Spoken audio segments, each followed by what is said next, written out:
BoomTitanium here, and today we're going to be doing another episode of Clan War Recaps. So we're not going to waste any time, we're going to jump right into it here, and we're going to check out this war right here.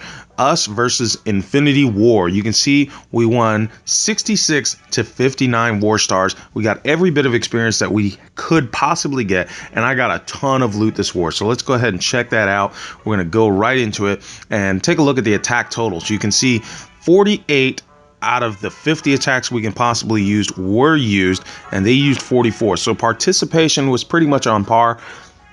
But the difference started to be made right here. Attacks won. 45 attacks to their 37 attacks won. That's a huge difference. That's like 8 attacks. All right. So when we go down, you can see here, best attacks. This is where you can see why they lost. We had 17 3-star attacks, and they only had 11 3-star attacks. As we go down to the attack stats, you can see that the new stars per attack was pretty much on par, but the average destruction, look at that, 92.7% on our side and only 78.8% on their side. What that tells you about this war is that their 2-star attacks were consistently coming in less close to being a 3-star attack than ours worth. That's what those difference in numbers tells you.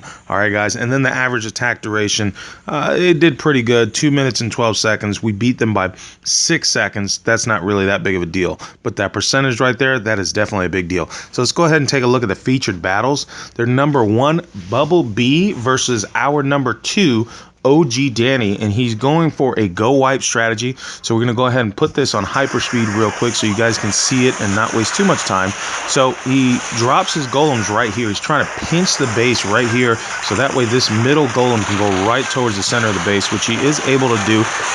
He's got wizards, out come the P.E.K.K.A, out comes the Archer Queen. I'm going to zoom in right here. He does put the raid spell, drops a freeze spell, and puts that jump spell, but that jump spell is just out of range, so he has to drop another freeze spell before the golems and the P.E.K.K.As can get in the middle, and they do take out the town hall. They are able to get down that Inferno Tower, and the Queen is up, getting tagged up by that Inferno Tower, but the P.E.K.K.A is able to take it out. The Queen has a sliver of health points left, but she goes down. That attack was good for 51%, and he's got a couple of more troops left to pick up a few more percentage points. But other than that, guys, this attack is over. Definitely a solid attack strategy, guys. Did make it to the middle, did get it. I bet you he's kicking himself, wishing he would have probably dropped those spells a little bit differently. All right, guys, so that was 57% and 2 stars. Let's move on. Okay, so we're going to get back in here and we're going to look at their number 14 Pittypat, who did a most heroic defense against our number 12 Marg0029. Now, I've watched this replay a couple of times, and I can tell you right off the bat that this attack failed for one particular reason. We're going to zoom in really quickly. He drops that Hogg Rider to aggro that clan castle. Now, I don't know if you guys can notice it, but that is not the whole clan castle, and that makes a big difference in this attack. He drops that king down to dispatch of that clan castle, which he does, and then he sets out his Hogg Riders to aggro the rest of that clan castle and hopefully do something. But look, those 4 wizards deal so much DPS. I don't think he was paying attention. Watch how fast those balloons go down. Boom, boom, boom. Those wizards deal so much damage, especially the groups of balloons. Look at this. Pow! Down goes Frazier. That queen does not even have a chance. She just bails. She's like, oh, hi guys, boom! She didn't even realize they were not on her team. Then the dragons come out. He is able to dispatch those wizards with the dragon, not before those dragons are just about dead. And in regular dragon fashion, as they fly towards the air defense, they totally ignore it and get taken out just as quickly as they came in. Boom, boom, boom. And that is it. It's good for 43% at the most, but not much more than that, guys. When you're doing these attacks, you have to make sure that you dispatch of that whole clan castle, especially when you're doing certain types of attacks. All right, guys, so let's go ahead and get back with it. All right, now that the ladies have gone, we're going to check out some real manly attacks. Go here to our number 1 Xander zone. Hey, if you're a chick that plays this game, more power to you. I'm not being chauvinist or anything, but you can check out right here. He drops these balloons out. Now, this was a really good attack, guys. I really enjoyed this attack because it was a high-level dragon attack that was done right. He drops these balloons out, goes right after that air defense, but everything he does in this attack is dual purpose. So not only take out that air defense, he also aggroes the clan castle, pops the whole clan castle out. Now I want you to notice something. He's dragging these troops over here, and people are like, why is he dragging them all the way over there? There's no point. But now watch this. So he drags them out that way. Then he's going to drag them out towards this direction. But watch here, right in the middle. Okay, so he gets them to go right here next to this air defense, and then 3, 2, 1, boom, boom. Lightning spells, destroys all those troops, and he is also able to destroy this air defense. So it was definitely a dual purpose strategy right there. 2 times in a row. Definitely took out 2 air defenses, and all he had to use was his clan castle and his lightning spells. Now he progresses into the attack right here, drops some balloons down, gets those dragons out there. He's going to pinch by taking care of all these buildings out here, and he's got his heroes right here. He's going to pinch straight to the middle, and you'll see it here in just a second. I'm going to speed it up, and he drops those dragons right there in the middle, and you can see they go straight for the middle. They don't even try to go to the sides. He rages them just as they reach the middle.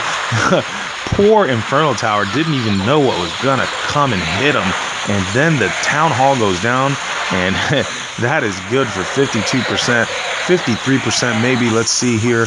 Gonna speed it up, and yes, he is able to get the 53%, but that was a solid 53% done with level 4 dragons, guys. You don't really see dragons doing too much work on these top bases, but in this situation, after being very intelligently placed, his spells, his clan castle, his balloons, everything worked out great for him. Awesome attack. I love it. All right, guys, so we're going to take a look at some other attacks.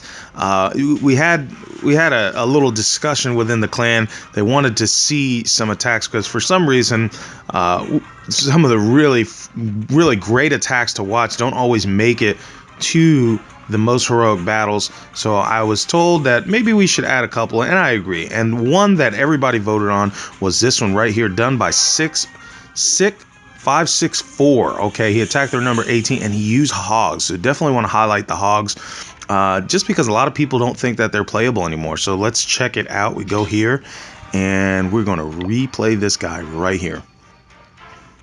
So he does do an all Hog Rider attack. He's got a couple wizards and a clan castle.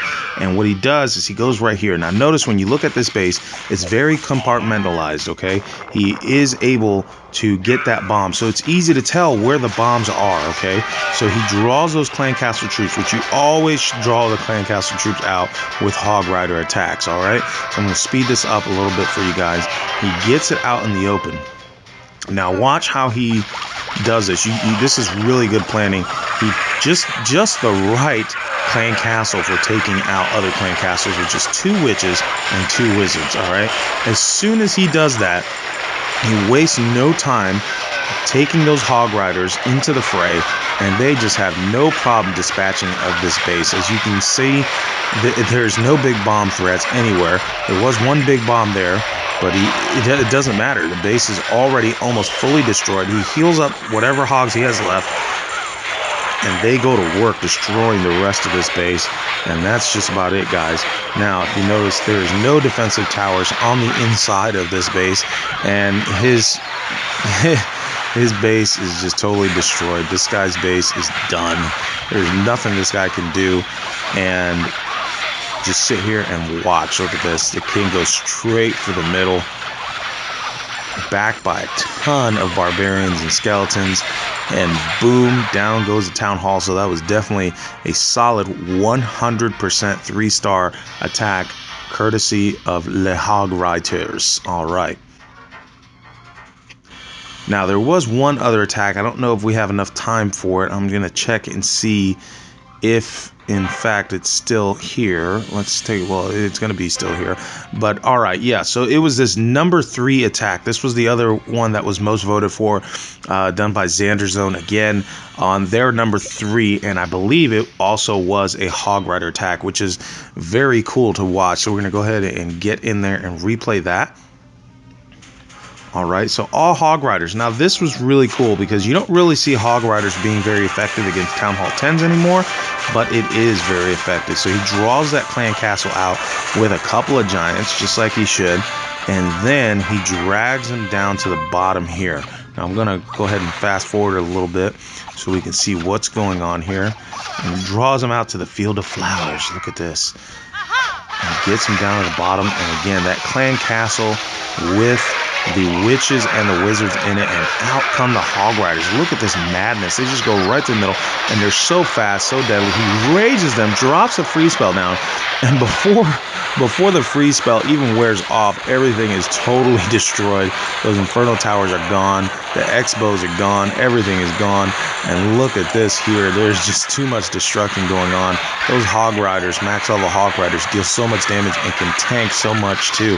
And you can see here, they just run around the side, destroying everything. Hogg Riders are so much fun to watch because they can just jump over. It's like, what? Wall in the way? I don't care. Now, right there is where the Hogg Rider madness ends. However, it is so easy for the witches to get to that they quickly dispatch of the one hit point that was left on that archer tower, and these little wizards right here are in perfect position to just start working on that town hall, which they do, and then everything else just goes out to the side. And look at the double big bomb trap, basically in a place where nobody really cared. So that was definitely a solid 3-star 100% done by Xander Zone. And if you're gonna do Hogg Riders, that's the way you do it, guys. All right, everyone, I want to thank you guys for watching this video. It has come to an end. Hey guys, I hope you liked the video. Thanks for watching. Subscribe to my channel so we can do more awesome videos for you guys. Also, make sure you leave a comment in the comment section below. You can say hi or tell me what you liked or didn't like about this video. Also, make sure you check out my new website, BoomTitanium.com. When you get there, tell me what you thought about it there. Aside from that, you make sure you have an awesome day. Yeah!